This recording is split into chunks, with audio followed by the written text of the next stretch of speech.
Ragadvesham tataiversyamo manu tataiva cha panchaklesha tu drastavya vidyarajno mahasukhat avabhuktam api. The five defilements, attachment, hatred, envy, mental confusion, and pride, are perceived through the great bliss of the Vidyaraja. Sahaja Siddhipati 3-10.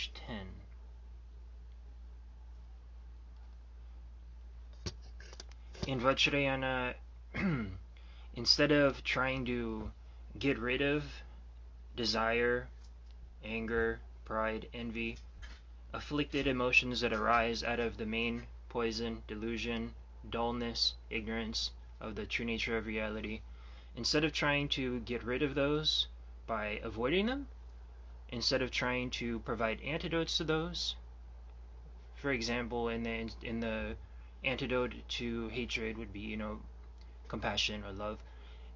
Instead of trying to negate or use a positive to counter these defilements, Tantra Vajrayana Buddhism maps a middle way and takes the emotions and the defilements for what they are, wisdom, which is why you see a lot of different types of strange deities in different colors. They're pure expressions of wisdom. That's kind of interrelated with this internal mental psychology and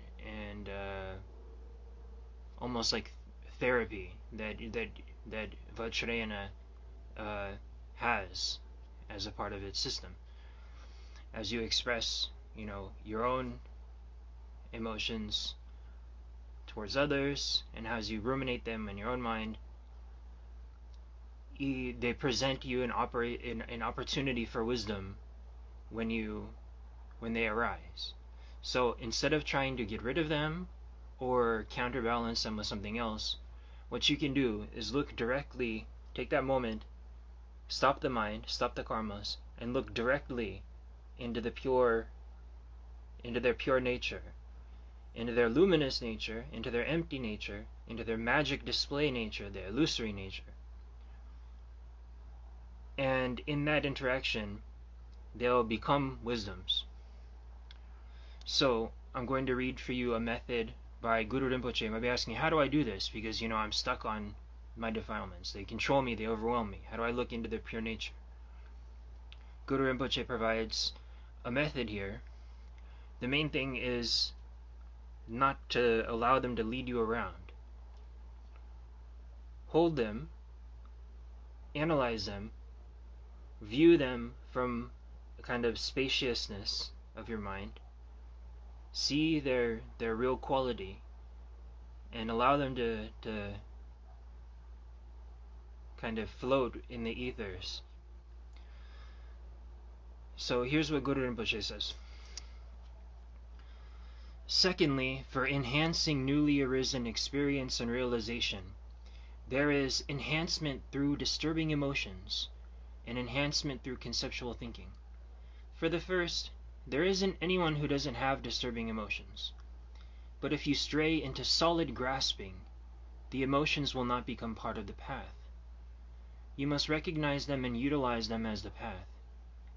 For this, there are 3 points: the shortcomings of failing to do so, the good qualities of doing so, and the way to do it. Seeing some beautiful human being or non-human being, your mind is overtaken with desire. The shortcomings are that as desire increases, you create negative karma, catch the cold sickness, get attacked by evil female dawn spirits, and will in the future be conceived in the womb. Thus you will certainly be subject to karmic causation. The good qualities are that you can magnetize humans and non-humans as you wish. Give rise to the samadhi of blissful emptiness. Be freed from the cold sickness. Be accompanied by the female class of guardians, and eventually take rebirth in Shukhavati. When you feel strong desire, it can be utilized as the path in that very sitting within that same session. Don't throw your stone at the pig's nose. Asterisk. Tuku Urgyen Rinpoche explains that a pig's snout is the most sensitive point in his body. Hitting it there makes it immediately run away. The reactions of either guilt or suppression of blind involvement in an emotion are both to club the pig's snout, thereby losing the opportunity to recognize the emotion's nature.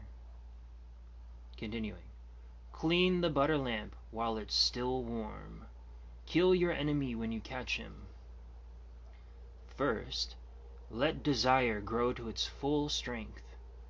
Then, before creating any karma, bring it onto the path. Since it is your own mind that solidifies the fixation of desire, when the identity of this attitude dawns as unformed wakefulness, the auspicious coincidence is fully formed. Without this basis of original wakefulness, desire doesn't become the path, just as a reflection is not seen unless the mirror is free from dirt. The strength of the disturbing emotion is fully developed. When the emotion is experienced within the state of original wakefulness, no karma is created. It is brought into the path without interrupting it with any other thought, just like the analogy of the philosopher's stone. The actual way of bringing it onto the path is for you to look into the identity of the desire and let it be within the natural state. Its identity then vividly dawns as non-conceptual wakefulness, in which bliss and emptiness are non-dual. Additionally, when you train like this, bring desire onto the path by means of loving kindness, compassion, and bodhicitta. First, generate the enlightened attitude. Next, be free of mental constructs. And lastly, seal by dedication. By generating bodhicitta, your emotion becomes the path to enlightenment. By letting it be in a state free of constructs, realization occurs. And by sealing with dedication, the virtue is perfected. Train undistractedly in this way with each thought state, from the moment it arises until it has been brought onto the path. Do not be interrupted by other thoughts between the acts of generating bodhicitta to deal with the dedication, to sealing with the dedication. If you do, it doesn't become part of the path. It is the same key point in the case of the other emotions, such as feeling angry, dull, proud, or jealous.